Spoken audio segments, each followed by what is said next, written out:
Good afternoon, everyone, and welcome back to Junior Gold 2021 here from Indianapolis. My name is Mike Flanagan, and we'd like to welcome you into the Junior Gold Championships. We are set up at 4 different bowling centers here this year. I am hanging out at Strike Force lanes where I have the U18 girls participating. Just got done with a squad of U18 girls a little bit earlier today, and I've got 3 other guys out there also streaming with me. We've got 4 channels on Bowl TV in each bowling center. So I'm going to bring in the crew right now. Let's bring in Jason Thomas. Hello, Michael. Aaron Smith is also working. And Curtis Von Kruger, who was standing up, and national anthem maybe. Oh, yes. He does not kneel for the national anthem. But folks, we've been streaming today, and we're continuing to stream for you from 4 different bowling centers, 16 total feeds. We're also live here on Facebook and YouTube currently, giving you a nice preview of Junior Gold. We'll be here with you for the first game of a 4-game qualifying block. And we'll take you out to the lanes full screen here, as all the centers are just getting underway with competition. I always love the national anthem. Good stuff. I will tell you a story about the national anthem, Curtis. I had a young man. I was caught in the restroom as the national anthem started playing in the earlier 11:30 round, and I finished up my business, walked out, and he was waiting to use the air dryer because he didn't want the air dryer to go off during the national anthem. So he was standing there with his hands dripping and did not dry his hands until the end of the national anthem. I thought that was very, very nice. That's very aware. That's nice. That's nice. That's good stuff. It was. It's really nice to see all the kids line up at the foul line and turn their sights to the flag, and just reminds you what a great country we live in and how thankful I am and how thankful everybody is, I'm sure, to be doing this. You know, I mean, it just obviously the last year we realized that things are fleeting and they can be taken away, and we have no control over that. We can think we have all the control in the world, but the reality is we don't. So let's be thankful for what we have when we have it. And I'm thankful to watch some bowling today. Some good bowling. The U12, man. These kids over here at you don't know where they're at. They're at All-Star right now. We got U12 going to be lighting this place up for the whole week. It's a good time. Yes, sir. We're starting out here in the bowling center that I've been hanging out at here at Strike Force, 32-lane bowling center. Currently right now we have 30 of those lanes in use, lanes 3 through 32. And we've got 16 of those 30 lanes for you here on the live stream. We're starting off on the channel over on Bowl TV that we call Strike Force 1, which are lanes 9 and 10, 11 and 12. U18 girls, as we said, and we just came off of a squad here in this building with the U18 girls, and I've got some scores from that squad and that squad alone for you to give you an idea of pace of play and scoring pace. Anna Maxwell totaled 865 for her 4 games. Second was Victoria Verano at 851. We had a tie for third at 830 between Zoe Payon and Katrina McCarthy. Also averaging over 200, 800 being the number to be at 200. In fifth was Olivia Dujatis at 807. Alyssa Ballard was sixth at 804. Seventh was Brianna Rogers at 802. Those are the only players plus earlier today, and we had 149 young athletes on the squad here at Strike Force. Also, there was other events happening all throughout the land here in Indianapolis. This just, of course, just being a peek at just one of the bowling centers that we're using. Again, if you didn't listen on the open or you missed it, Curtis Von Kruger is over at All-Star. Jason Thomas is over at Western, and Aaron Smith is over at Expo Bowl. We also have a few other centers being utilized here for Junior Gold this year, as it's the largest youth bowling event in the world, and not just 4 centers can handle everything. But we are at the centers that are strategically placed for live streaming, so that throughout the rest of the event, we'll be able to bring you the cut rounds, which, by the way, is advertised in the rules as a 1 in 7 will advance. We don't know the number yet because we don't know how many players are actually going to be here for Junior Gold. We know how many are scheduled to be here, but there are no shows that come into play. And we will have all of the advancers rounds for you as well as the 4 days of qualifying, 16 total games over 4 days, 4 per day, per bowler. And then we'll have advancers and match play, and then we'll have our live streamed finals coming up Saturday right here on Bowl TV. Can't wait. That's going to be a good time. You're not going to want to miss that. Seriously.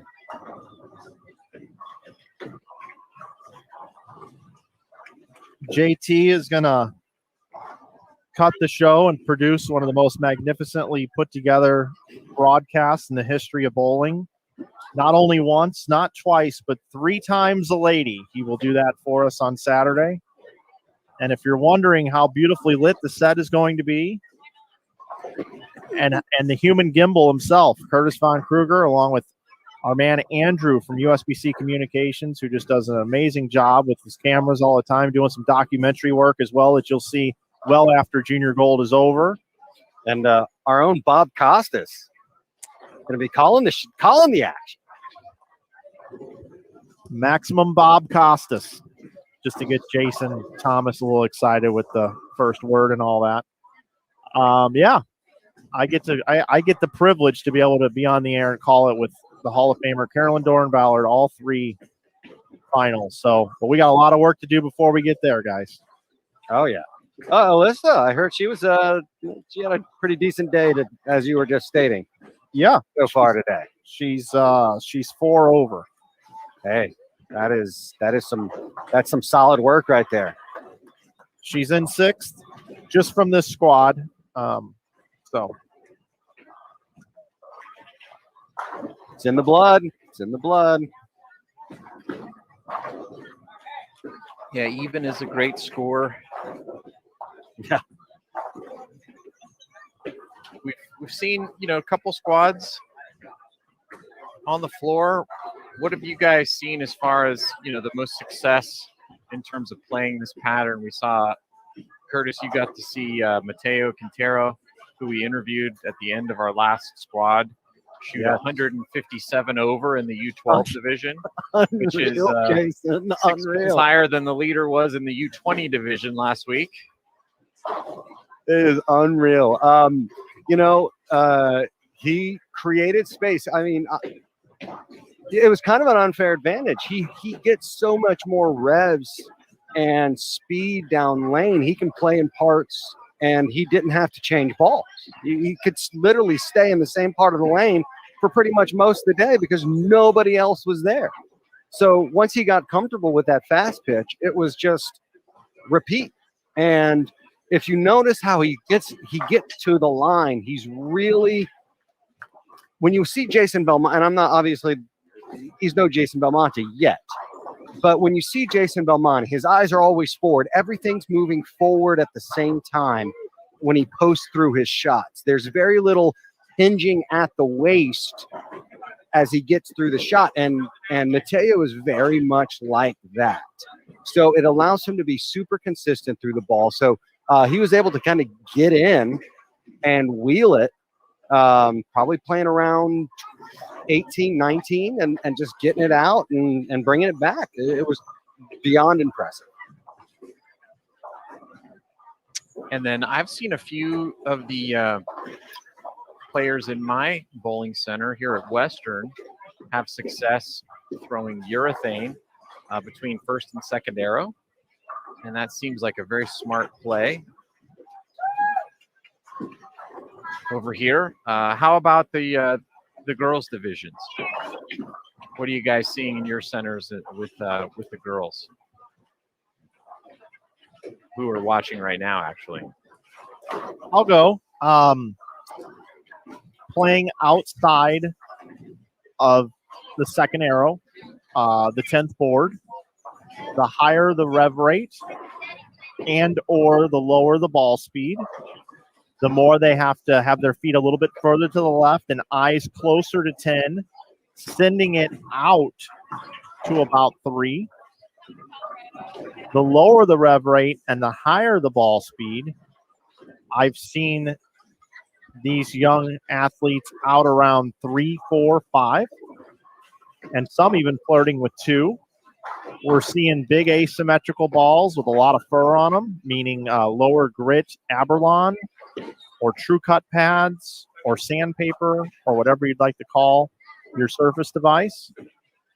And then I've also seen a little bit of urethane go down the lane for those that have lower ball speeds and higher rev rates, that combination.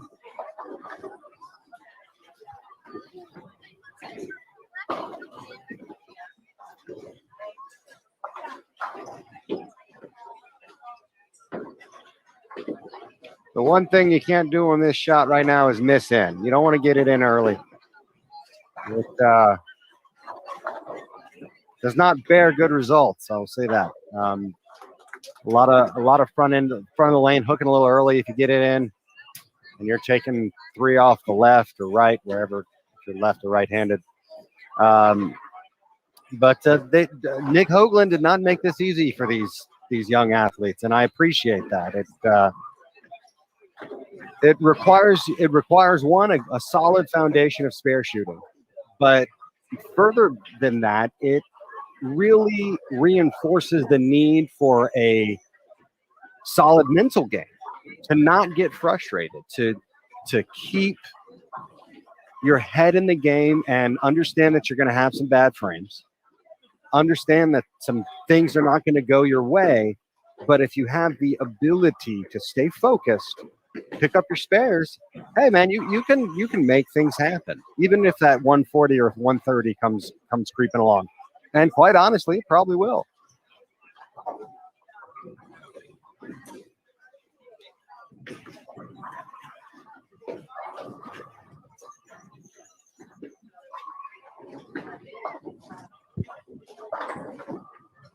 I can't remember, guys, seeing a pattern. And I've been watching U18 boys pretty much, the majority of the day here, where urethane looks so much better than reactive with the rev rate and all. It just, urethane just looks like they're bowling on a completely different condition with urethane than they do with reactive. Like you said, Curtis, if they just miss in a touch, it just breaks loose. It almost misses a head pin left. If they move left off of that and miss right, it misses a head pin right. But then when you throw urethane, it just blends the whole thing out and makes it look like they're bowling on a, pretty, not a league shot, but, something that where the ball doesn't do crazy things when you miss. No, you can actually see the motion and you can make adjustments off of it. Because like you kind of alluded to, if you're throwing reactive, sometimes you throw what you think is a good shot and it does something you don't expect. And when you're in a situation like that, adjustments become difficult, then you're guessing and then you're behind. And then you get frustrated because you're behind. And so you guess even more. And it's just a snowball effect. But if you can understand your ball motion and when you make a good shot, it does what you expect it to do. That allows you to stay ahead of the adjustments and keep into the pocket at least. And it's definitely very interesting to see out here. And I have noticed that exactly the same. It is unexpected, but I really want to see how this plays out as they start to change patterns throughout the week.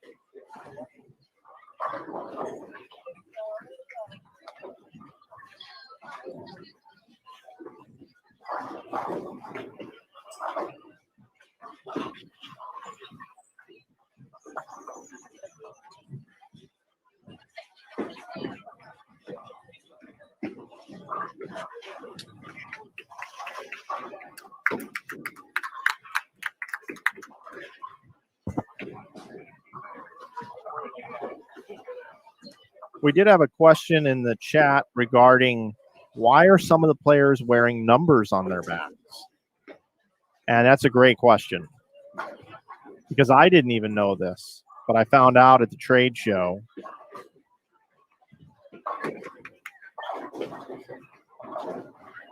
There's a lot of colleges here to recruit bowlers, and it was really hard to do that by just trying to remember names and who did what.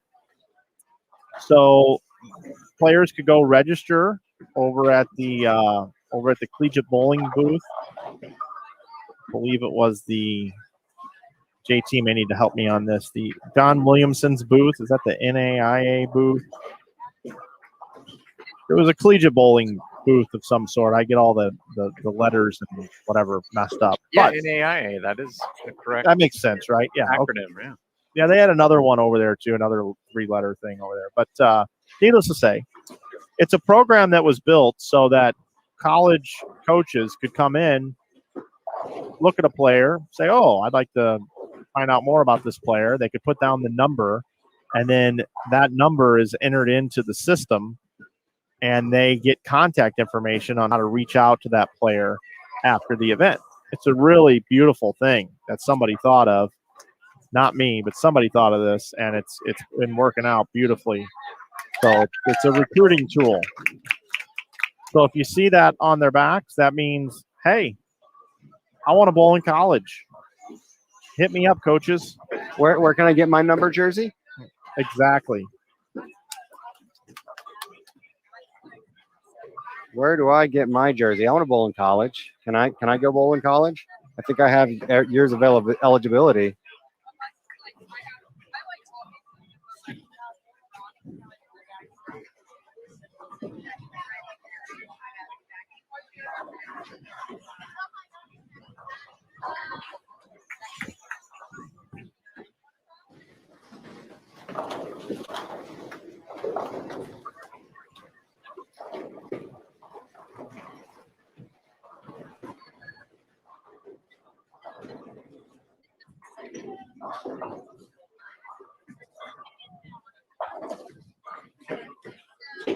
So as we said, we've got 4 different bowling centers for you. 4 of us located all over the Indianapolis area, 16 streams.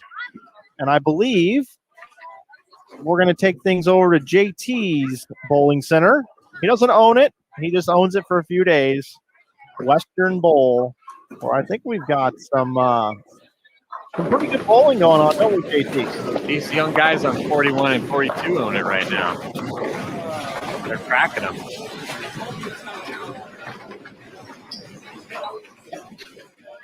We've got Nick Tanis. He's got spare 5-bagger. Micah Groom. He's got spare 4-bagger. Tyler Michelle. He's got spare turkey. We've got Christian Staley with 97 in the 5th and a strike, so possible 247. And Callum Meredith with spare 4-bagger. He's about to get up on the left lane. And Hayden Hadley is the 6th player in the group.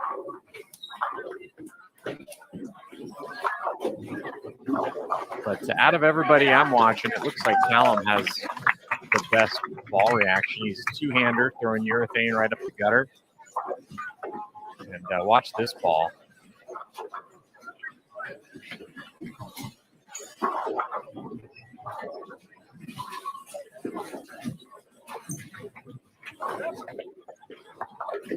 Ooh.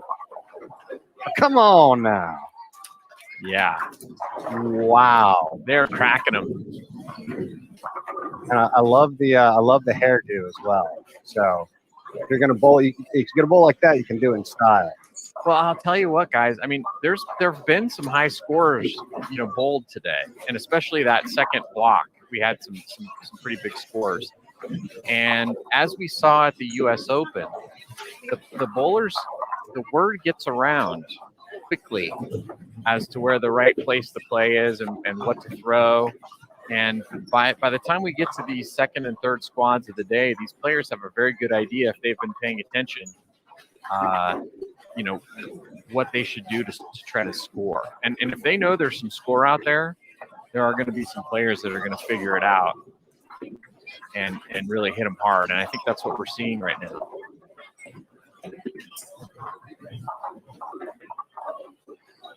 You gotta have a man on the inside, Jace. Gotta have some gouge coming out for you.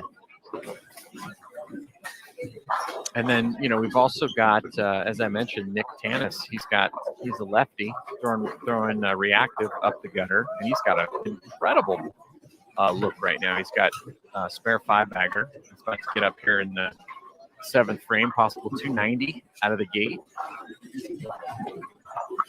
Last I checked, that's not bad. No. Let me do the quick math. Oh yeah, that's not bad. 10 back. I mean that. It looks like the sweep had already gone.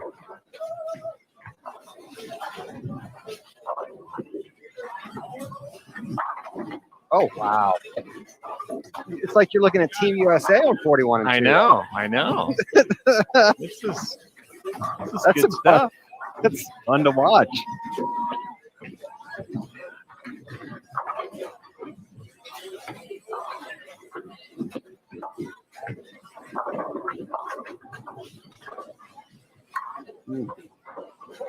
Little 2-8-10 action there.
Mike, I think they're conspiring against me.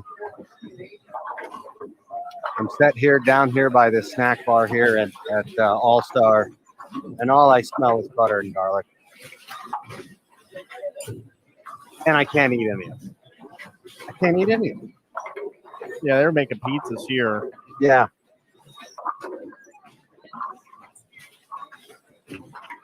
Oh, nice. Nice. Braden over here on lanes 13 and 14. If you're going to watch, you can watch him on All-Star Channel 1. Just do a nice shot. Slacked out 10. Working on a 3-bagger. Braden York. Oh, come on, double. Oh, thought he was going to get the double messenger there, Flanagan. All right, I got to watch this kid that's coming up on 41 right now again.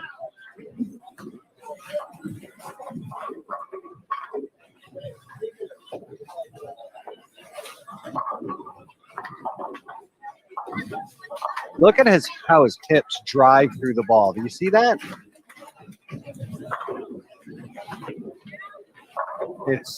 He creates so much power. And I think he's working on a 7-bagger now. That's not a bad start to your day.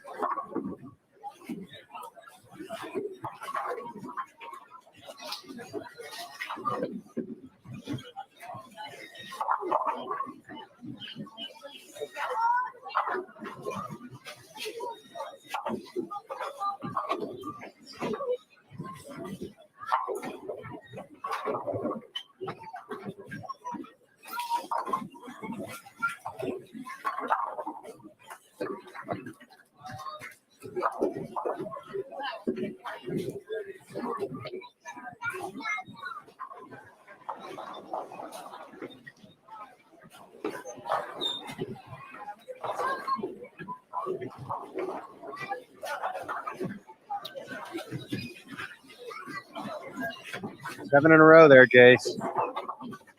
Yeah, we may see an 8:58 out of the gate from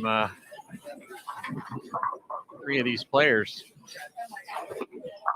Well, that's Still got that one in. Oh, okay. All right. Hey, you know what? The best Can't thing miss. The best thing you can do for yourself now is throw a really good shot. Yeah. They just can't miss. Yeah, you know, you got to feel bad if you're the guy who's shooting like 2-0 and you're like last on the pair by a large margin. Yeah. Yeah. How I felt when I bowled the U.S. Open one year.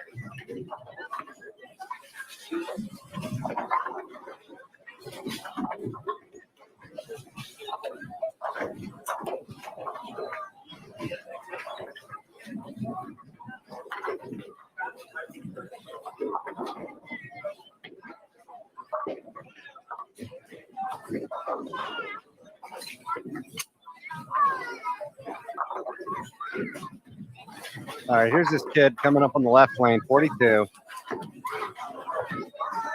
Shred. Oh, whoa. That's a bad break. That is, somebody check that rack, 5-7. He's looking over at Nick Tannison saying, dude, really? You carried that hit on my side and I hit the same pocket that you just hit and I leave a 5-7? I didn't even know it was possible for that kid to leave a 5-7. I know.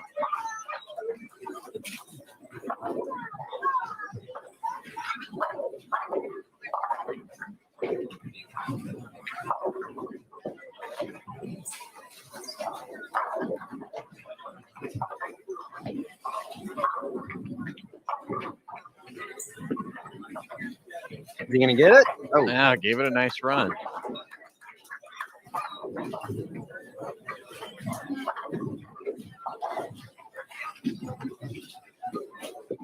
I mean, I'm sure he'll take his 240 or 250 and be quite satisfied.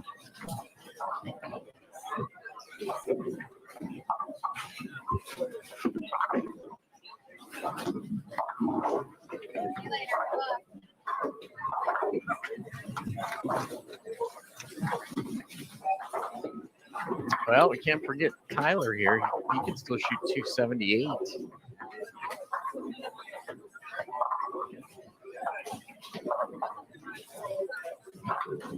He just gets a touch in. You know, he's throwing reactive, so a little deeper. He might be seeing some transition already.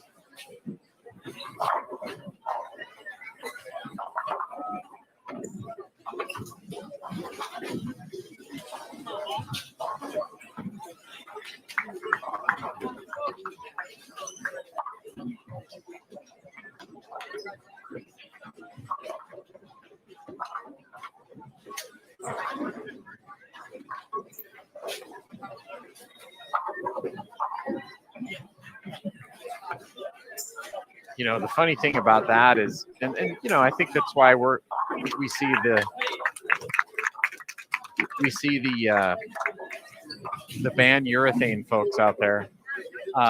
If you grew up with reactive transition, it's basically just chase it left, right? Whereas urethane, that's not how it works. Urethane is more of you chase it right for a while, and then you jump left. And so, it's very different. Yeah. It's completely different. Yeah, because things start to push down first, and then the heads burn, and then you got to make the zonal move. Yeah, and then you've got, when you move in, you've got this pile of oil down lane that you can't get the ball around.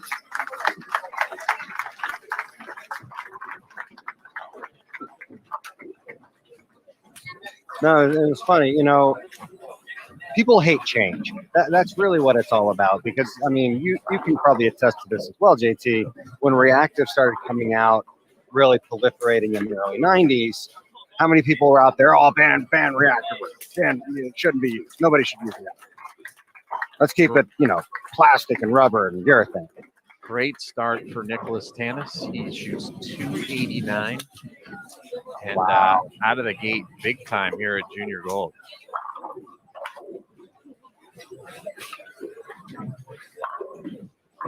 That's a way to kind of set the nerves aside, huh?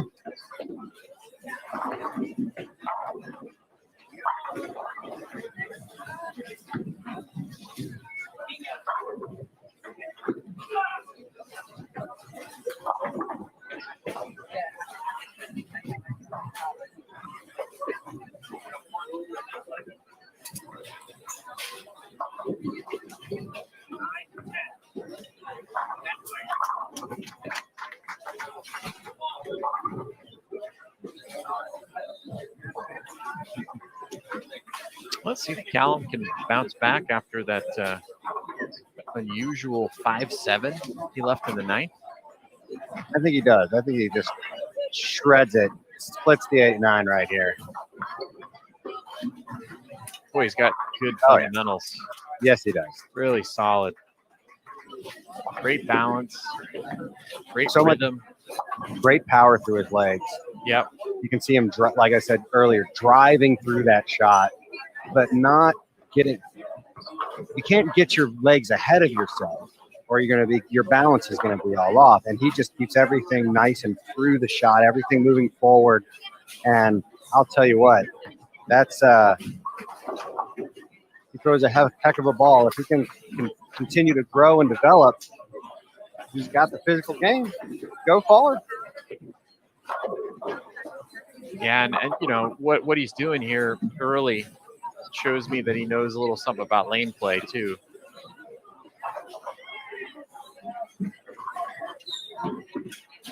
Look at that. It's great. I mean, he's playing very straight angles. When you see a two-hander that can play straighter angles, they have the potential to be a really good player because they can get in left and just hook it as much as they want anytime. But if they have both of those pieces to where they can hang in there and maybe he's shooting 250 this game with playing pretty straight up the gutter.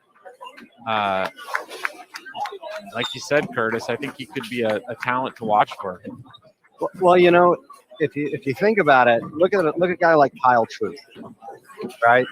Always could get in and wheel on it, but his explosion over the last couple of years only came when he started adding other tools to his tool belt. And one of those things was really trying to start to straighten out his angles, something that he spent a lot of time working on. And so I think you're absolutely right.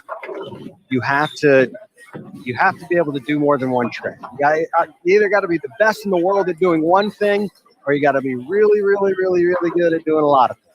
And it's hard to be the best in the world at doing one thing. Let's just all say that. So, but I think that's just it just goes to show you because the two-handed style is still very and the relative timetable of bowling is still very new. But you can start to see that progression and growth happening quicker and quicker with players as they start to understand what they need to be doing to be successful. Yeah, and the other thing too is, in the pre-90s era, you really didn't, they put the lane condition out, and that was what you bowled on for the week. So you could start at the gutter and play the gutter all week, and if you like playing the gutter, that's really good for you. Whereas now, even this tournament here, we're going to have 8 different patterns that the kids are going to see. So you have to be versatile in order to have a chance to compete. But even if it were just one pattern, and we let them bowl, a large number of games, you'd have to be versatile just to win on that, just because of how much lanes transition nowadays. So you can't just throw it one way and expect to do well. You have to be versatile if you want to be competitive.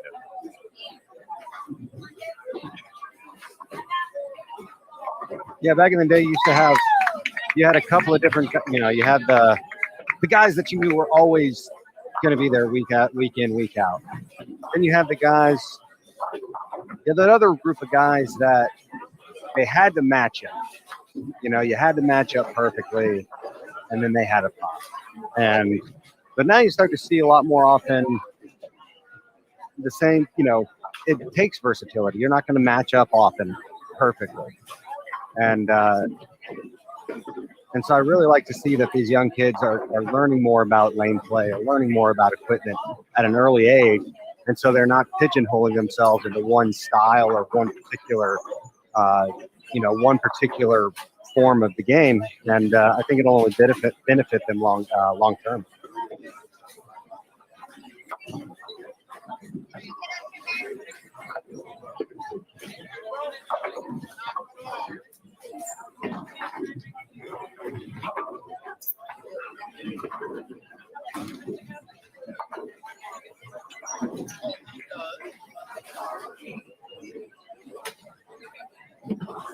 All right. If you have been watching on YouTube and Facebook Live, we hope you've enjoyed the Bowl TV preview here of Junior Gold. We are now going to be switching back over to Bowl TV. So if you want to continue to watch your family members, friends, or just the incredible athleticism of these young bowlers, go to Bowl TV, get a subscription. You can buy a monthly subscription at $9.99 a month. You can do an event pass for $14.99, JT? And that's correct. And then a yearly subscription if you want to just commit to the numerous hours of content that we will be putting on BowlTV.com, including the PWBA Tour. $79 for a yearly subscription. So go out there, $79.95, check it out. But otherwise, have a wonderful afternoon, Facebook Live and YouTube, and hopefully we'll see you on Bowl TV.